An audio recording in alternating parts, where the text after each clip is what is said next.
First of all, thanks, Chair, for inviting me to the AGM. As she said, I've a strict 5 minutes, which for those who do know me will know that is great difficulty and will be a great pain to try and get through.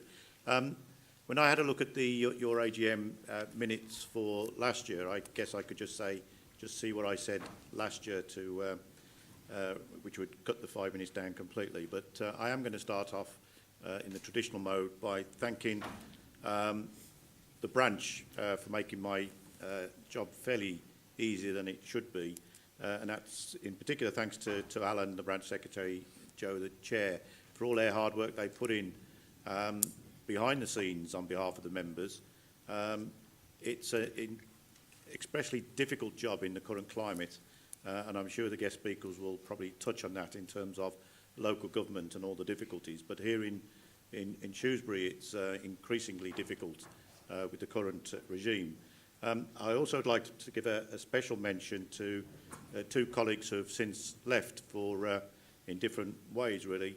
The Assistant Branch Secretary, Aid Andrews, who is going to be a great loss to the branch, has left to go on to pastures new. He's had to find new employment. And to a gentleman called Nadeem, who has left to go travelling around the world. Between them, they gave great service to the branch, including in the very difficult area.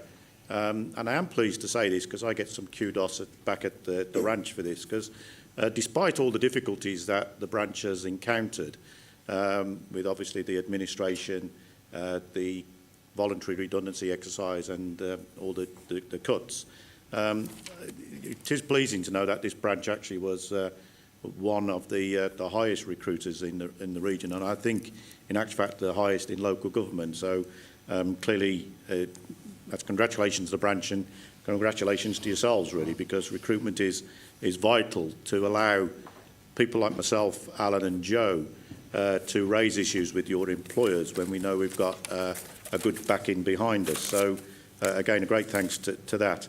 As I said, you could just read my notes from last year, because we are, in actual fact, in very difficult times at the moment. You have seen from early September the fact that there has been a number of voluntary redundancies, and that didn't go without its own problems, including us falling out significantly with the Chief Executive and others, just having the audacity to challenge that and tell them they were doing it wrong. The Chief Executive rarely speaks these days to me anyway. But shortly we're going to be even in worse position, because the Council will be starting on a programme of compulsory redundancies. And this will be a position which is driven effectively by an agenda from the Leader of the Council. We have had lots of debates in various formats where he believes his vision for running local authorities is different to anybody else's that I can come across. So again, we will be calling lots of meetings, I guess, in the forthcoming months and weeks to how we are going to react to those compulsory redundancies and what position Unison and yourselves will need to take. The branch have asked me to comment on a couple of things, and I'm not going to say too much, because myself and Alan have a meeting with our legal advisors in respect of the ongoing tribunal claims and county court claims. These are in respect of a number of issues. One was the complaints that we raised with the council regarding the redundancy package. For those who don't know, they actually imposed a new redundancy policy which reduced the multiplier. We've had two cases go to full tribunal with different outcomes, and we have a number of cases which are pending.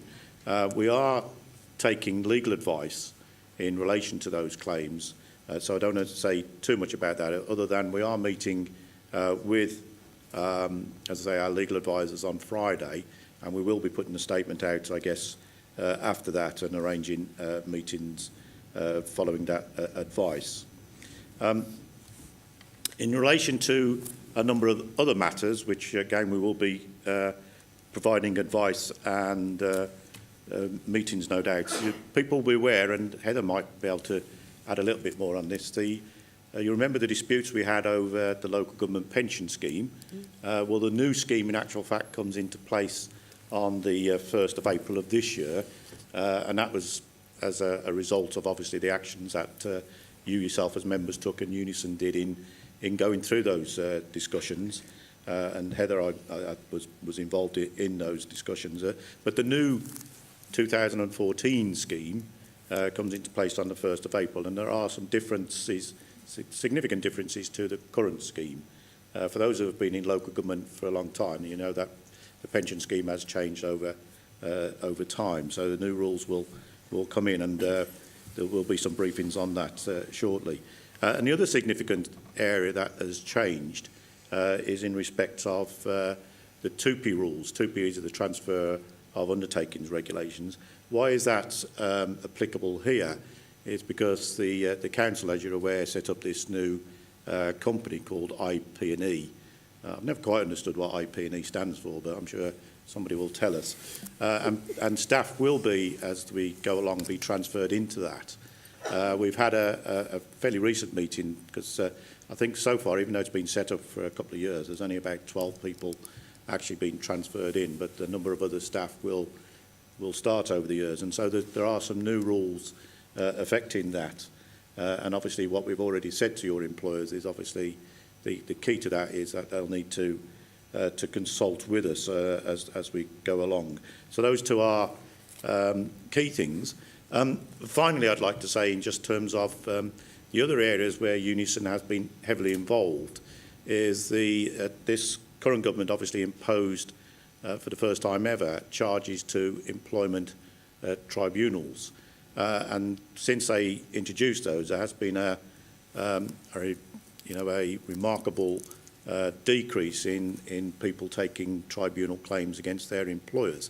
So what the government did when they first got into power was, first of all, they changed the rules, so you now have to have 2 years qualifying service, which has had a major effect.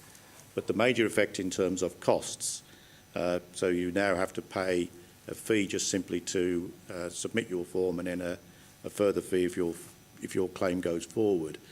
Unison, and only Unison, I think, asked for a judicial review. The outcome of that hasn't so far been in Unison's favour, but there is a further appeal pending. And the reason that's important, obviously, because for a lot of staff, a lot of employees, it does mean that they negate their right now to go to an employment tribunal just simply on costs.